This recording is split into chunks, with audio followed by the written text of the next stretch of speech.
This shows you as heavy as I was. How light are you? About 280. 18+% of our children right now are obese. If you go with the flow in America today, you will end up overweight or obese, as 2/3 of Americans do.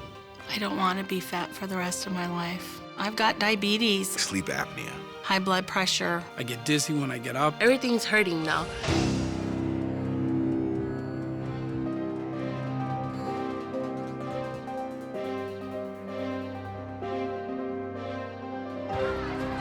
If we don't now take this as a really serious, urgent national priority, we are, all of us individually and as a nation, going to pay a really serious price.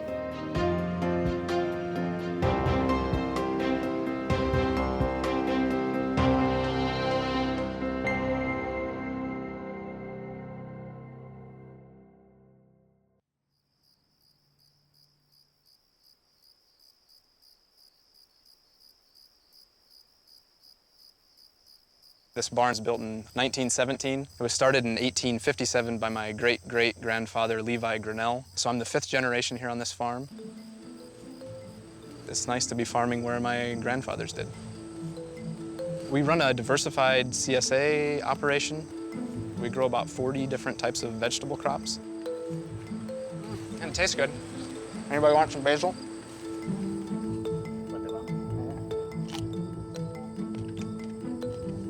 Bueno.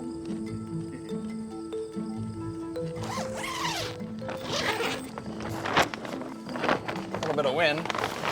This is our greenhouse full of tomatoes. We just picked it this morning, so you don't see any ripe ones. On these sun gold cherry tomatoes here that turn orange, we pull about 400 pints a week out of here, and then we usually pick about 400 pounds of reds a week. It's a lot of labor.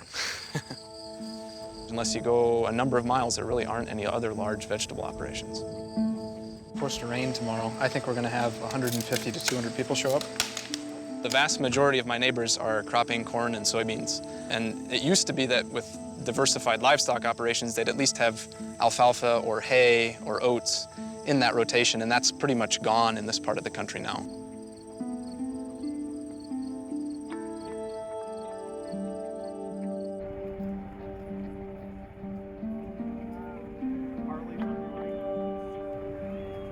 In Iowa and across the nation, we definitely have an obesity problem. The diet in Iowa has changed drastically. The vast majority of food in the grocery stores are prepackaged, boxed, processed foods that are made from corn and soybeans, which tend to be very high in salt, very high in starch, and quite low in anything that you might consider to be unadulterated nutrients. The number of fruit and vegetables that Iowans consume is actually produced in the state, and it's almost insignificant.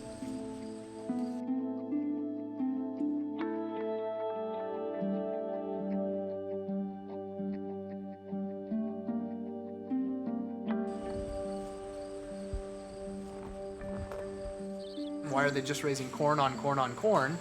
Because corn on corn on corn, they get paid to do it.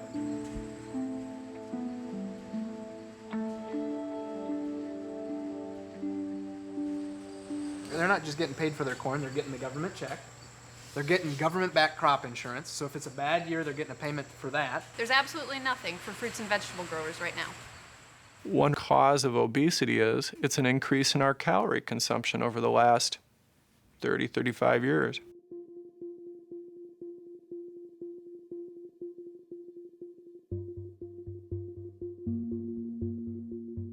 What's accounting for that increase? A quarter of it is thought to be added sugars, like those from corn. A quarter of it, roughly, is thought to be from added fats, most of which are from soy. Almost half is from refined grains, namely corn starches, wheat, and the like. Our diets in America are too heavy in the things that contribute to obesity, fats, sugars, calories, and too light in the things that seem to protect against obesity, like fruits and vegetables.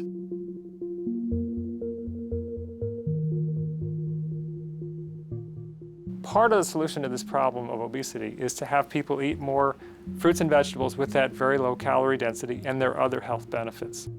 Consumption of fruits and vegetables is associated with lowered blood pressure, associated with reduced cancer rates, even for reasons which we don't fully understand. They're rich in vitamins and potassium. They don't have fat. They don't, in general, have saturated fat. For people that are trying to push the American diet in the right direction, one of the objectives is finding ways to promote more consumption of fruits and vegetables.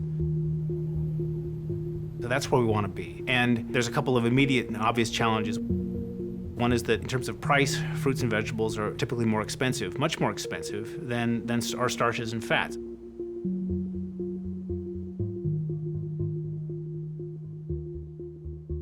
Fruit and vegetable prices have been steadily increasing over time, and in fact, part of the reason they're increasing is because farmers have a greater profit motive to grow corn and soy than they do to grow fresh fruits and vegetables.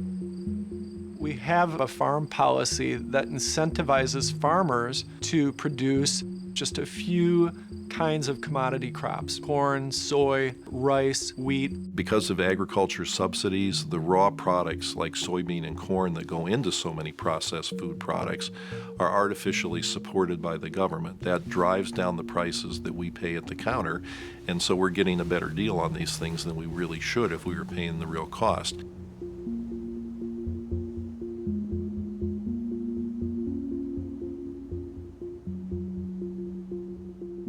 Our policies are driving our farmers to overproduce exactly the kinds of foods and the calories in those foods that we're already overeating.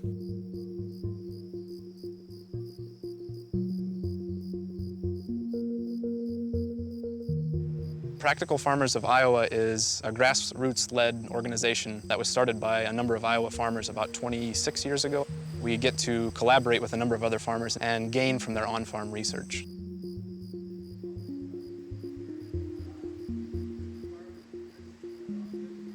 We're going to talk about some of the challenges that vegetable growers face in the state of Iowa. My daughter goes to a daycare center, and they use the industrial food system to produce their lunches, and it's just that. She eats really well 2 meals out of the day. Everything else is junk, and there's no way for me to really have much of an impact on that because I can't even grow enough for one daycare that has 50 kids or whatever in it. So finding ways to increase the access, not only to the people that can afford to pay the prices that we're asking them to pay, but also finding ways to increase the access for the people that can not afford to pay the prices that we need to be able to survive. If you made it so that it was just as cheap to buy broccoli, or cheaper than it is to buy a Twinkie, I guarantee you people would buy broccoli.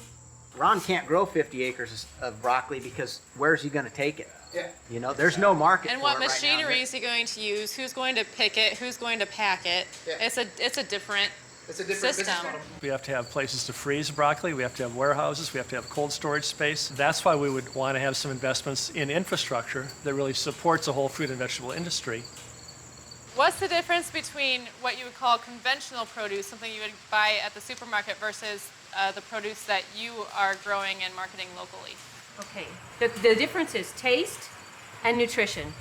And the reason the taste and nutrition has been depleted in our fresh fruits and vegetables that are shipped in is for shipping quality. And it's all about biology. The biology is what you like to eat, other things like to eat. Bacteria, fungi, insects, those sorts of things. So if a crop has good flavor, high nutrition, it's good flavor and high nutrition for other things to eat. So it rots. The nice thing about farming locally and maybe a little bit more small is we have access to all of our customers. And Mom just came up to me at farmer's market and said, thank you so much, because before he got this box of vegetables, the only thing he would eat is iceberg lettuce. And she said now he won't touch it. She's like, he will only eat heirloom butter crunch lettuce. If fruits and vegetables were produced for their taste rather than for their ability to endure a cross-country trip, then I think it would be easy to have more children and adults liking fruits and vegetables on a regular basis.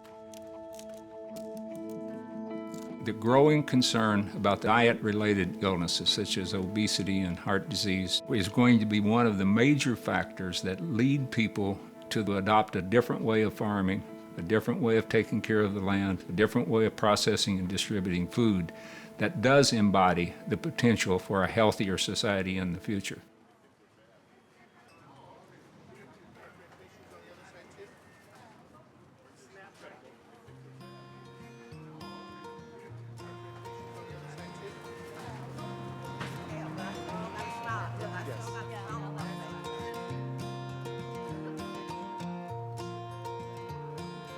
Still telling people to get a piece of food.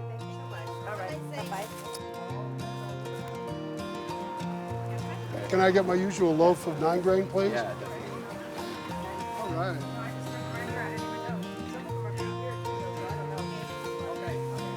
Yeah, oh, well, all right. Way to go. Thanks for buying the oranges, man. Yeah, I hope you like them. That's right. Have you ever roasted cauliflower? No. Is it delicious like that? Let me tell you. They all look good. Doesn't really seem to matter, but I'll just take this one here. This is great. I love this Best of the Market. Do you get one every week? Not quite. No, but that's okay. Then in a $20 bag, you get the extra. You get some beets and some kale and some tangerines. And we got strawberries, chard. Thanks for buying the bag. That helps keep the program going. What's the sweetest? The Page Clementine. This is its last day. The last day? Last day, they're done for the season. I like that a lot. Blood oranges are at their peak. You can tell by the color, it's screaming red. It's been clear to me over the years as I work with my patients that what they eat really has a major impact on their health. And what better way to create health and to help maintain a healthy weight than to have good fresh fruits and vegetables. In 2002, I said, wait a minute, instead of having to go to a farmer's market on a weekend, what if I brought a farmer's market right in front of the medical center? Would people shop? What would happen? It was like a block party out here. Nice to see you out here. This is your weekly trip out to the market? Every time I leave the doctor, this is the perfect inspiration to eat healthy. Oh, that's fantastic. Well, that's why we put the market out here. It's just a wonderful source of food that is really fundamental to good health. You know, if I had one dream, it would be that every one of the farmers markets in the country would sell out every week because Americans were eating so many fruits and vegetables. By 2006, we said, wait, we're getting this really good food out in front of our hospitals, but what about all the patients in the hospitals? What are they getting served? And when I'd stop in to make rounds on my patients, I'd see some of what they were being served. And it looked like there were some choices that really didn't look like they were the best or the most healthy for our patients. So we overhauled the whole menu. We started using the heart healthy diet as the basis of the whole menu and incorporating that into the regular diet. We removed the cakes, the pies, the pastries, and started offering fresh fruits in place of that. Well, we actually surveyed 60 different fruits and vegetables that got purchased at the time for use in the meals, and we did a food miles analysis to see where they were coming from.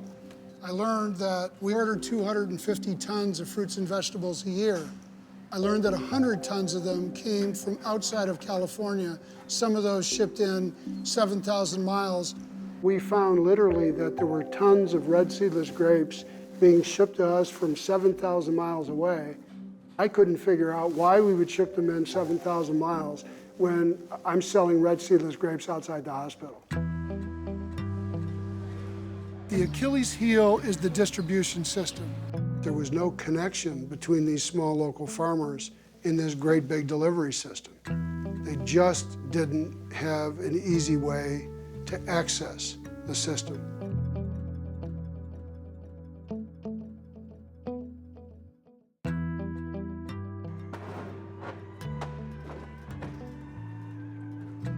I started to work with the distribution system, with FreshPoint and with food service partners to try to see what's possible. We were getting red seedless grapes from Chile. Right. We're getting red plums from up in Idaho. And at the time when those things were all kind of being grown here in California.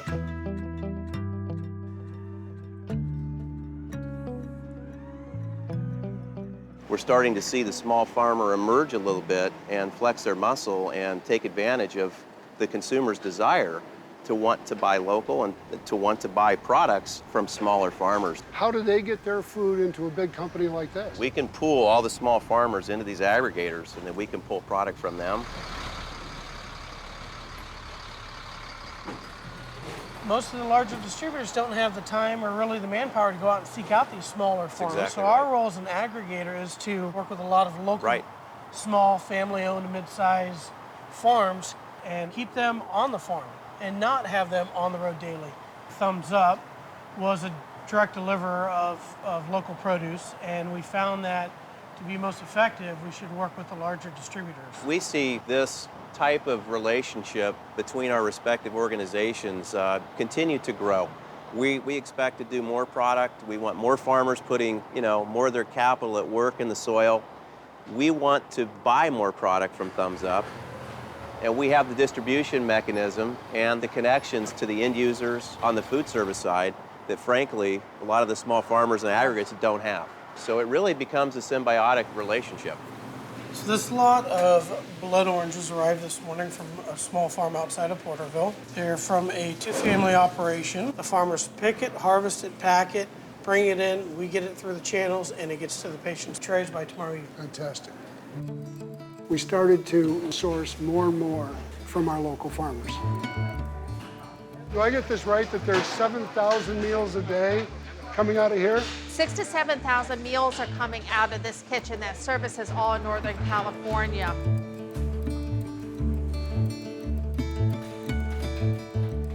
She's doing 1,800 oranges today, and those will be on our patient tray tomorrow. And then this is a custom salad. It's a broccoli, tomato, chickpea salad. It's been the patient satisfier in our medical centers. Well, that looks good. These are the different blends, our Scandinavian blend, our Capri blend. And these are the local local vegetables that come in according to our specifications. Yes. We're moving to making everything in-house from scratch using our own recipes. We've moved from a 40% of in-house cooked food to an 80% in-house cooked food. We've moved totally away from the processed food. People are receiving fresh foods, fresh sourced foods from local areas wherever we can. All right. We've made reasonable progress in 5 years, sourcing well over 100 tons of fruit and vegetables from small farmers. We still don't have all the products we need in all seasons to feed all of our members in the hospital. If we have difficulty doing this in California, where we've got agriculture right up abutting our cities, what must it be like for the rest of the country where the growing season is only 3 months a year? What I find interesting is the reluctance of some folks to understand prevention is so much smarter in the long run than paying for the problem after you've got it through medicine. The time is right for people to be willing to say, we've got to go ahead and change the discussion, change the dialogue, and be sure that we have the healthy food at the front end of these children's lives, because it's awful hard to roll it back when they're 25 and 30 and 35.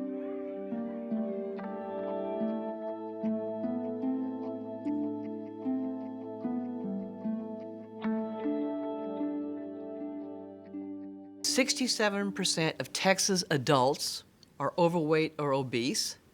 We have about 40% of Texas fourth grade school kids overweight or obese. And Texas businesses have seen an annual cost to their businesses of about $9.3 billion. And these same Texas businesses and the ones that come later are expected to incur by 2030, $32.5 billion. What does that mean for the Texas economy? For us to be looking at this hit to the Texas of tomorrow is frankly frightening. We're delivering a good portion of what you see here tomorrow to Judson Independent School District. Really? Yeah, the romaine, which is beautiful. Oh, it's That's unbelievable. Absolutely That stuff. spectacular looking.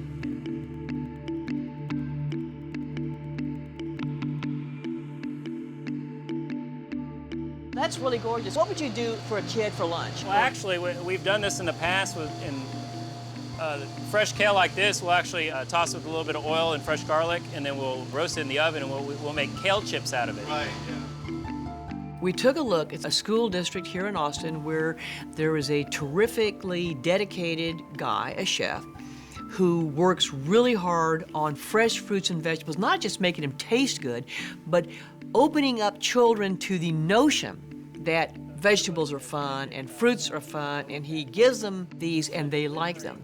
You are trying to make this the source of supply for all vegetables and fruits, seasonal adjustments, because where you are, but for 2 large systems. And I think that's really encouraging. Yeah, 2 and beyond. We've got about 4 million school kids in the state of Texas. And do you see a way to sort of scale this up where it's not just the kids lucky enough to have Chef Stephen here and you all to scale it up to where you can actually sort of push this whole thing through? Well, it's most definitely doable. So next year, we're adding on 16 elementaries, 11 high schools, and several middle schools on top of that, and those will all be ordering as much produce as they can from our local farmers. By having people like John and Andrew bringing in this produce to us locally, we're able to achieve that, and achieve it on a large scale.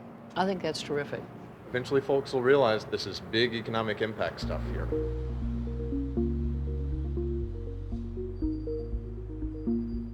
Colleges, hospitals, all of these are enormous buyers.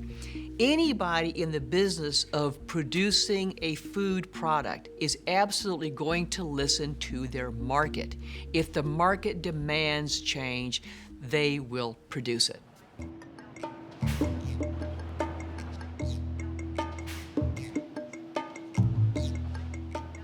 Do you like the locally grown tomatoes? First time I bought them. Have you? Okay, good. We'll Usually let I it. get on the farmer's market and I'm low today, so. Are you? Yeah. How's our price compared to the farmer's market? Very good. It is. Well, Yeah, good. it Well, is. we appreciate you trying them. Surprisingly. Yeah. Well, let us We know. appreciate you having them. All right. Well, let us know. We appreciate the business. Thank you very much. Thanks. I sell a lot of processed foods in this store, but I also know there's a demand for good, healthy alternatives, and I think it's our responsibility as retailers, wholesalers, and manufacturers to provide those alternatives to our customers.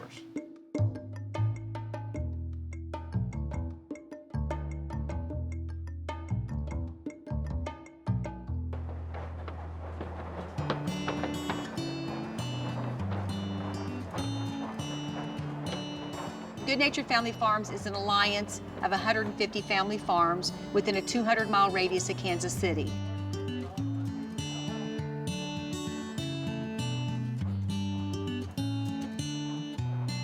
We're trying to integrate our small and mid-sized family farms into this modern food system and learning how to develop a process that makes it economically viable back to the family farm. Each farmer working independently would never be able to grow enough product to service a mainstream supermarket. What we find is very efficient and effective is everyone bring it together. We call these produce hubs. By everyone working together and having a central location to aggregate their product, it allows us to access these markets. We had a real challenge with our distribution model because a lot of those farmers didn't necessarily have the right equipment to get their product from the farm to our warehouse. Maintaining the refrigeration to get it to the marketplace was one of the weak links that we had in the process. So we stepped up and we provided some refrigeration trailers to a lot of these different farmers.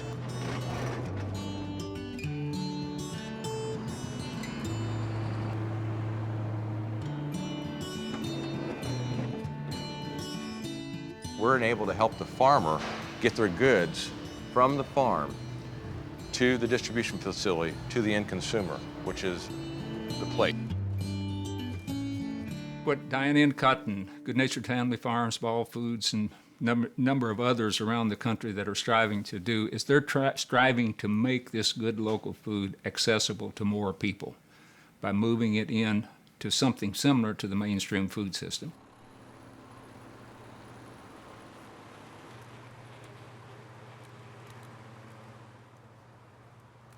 We ought to shoot for quadrupling or quintupling this business in the next 12 months. We ought to be able to figure out how to do that. It has potential when you're looking at using the existing systems, not having to create new systems. If there's commitment on the end user's level and there's product at the farm level, and we're able to regionally source and consolidate it and get the product through the existing channels, it does have huge potential. Are you ready for your dinner? Enjoy. Hi, Mrs. Smith. This is dinner. This is spring mix salad today. Enjoy yourself. Is this really a blood orange? Yeah, I haven't had one of those in a long time.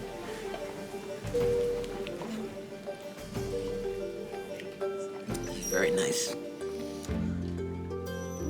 As the local food movement grows, then you will create the confidence that, yes, we can move from this industrial food system to something that's fundamentally different. Is there enough local product out there to really fulfill the demand for all of us? What if all the universities, all the hospitals, all the school systems started asking for small farmer food? Sure. Are there enough small farmers to go around to do it? Not today.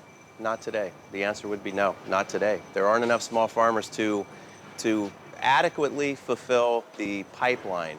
We have a country with high obesity rates. We have people who are demanding fresh fruits and vegetables, and we have farmers eager to grow them.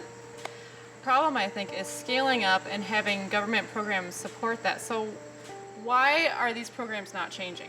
So we can never really have a truly good policy as long as we're worrying about a commodity group influencing the policy more than our interest in food. They have the wherewithal to encourage lawmakers to do what they're doing. We do not. Maybe we just don't have enough of a voice within American agriculture to make that shift happen. We think this might be the biggest kale field in Iowa. Because the state doesn't keep very good records, we're not certain. It's about 2/3 of an acre.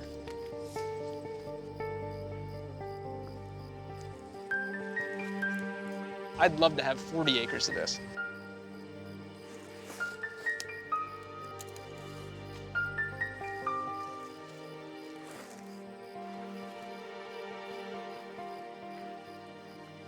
Our fairly expensive farm program, where we're spending $30 billion over the course of like 2 or 3 years sometimes on corn and soybean subsidies, is costing us hundreds of billions of dollars in the health industry because we're having to treat obesity-related diseases. If we were able to shift some of that farm money towards vegetables and fruits, or to even maybe eliminate that subsidy so you had a more level playing field, so that some of the incentive was there to grow fruits and vegetables and make them more cost competitive, I think we could have a much healthier populace and spend much less of the taxpayers' money.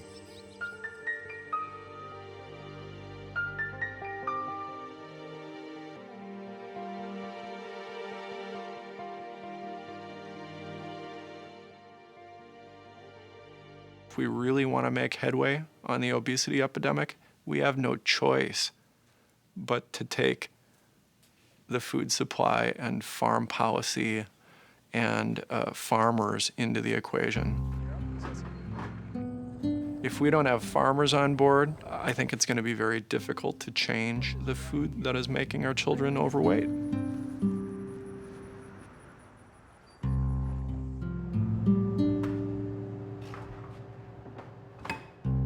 The system that we have now isn't working.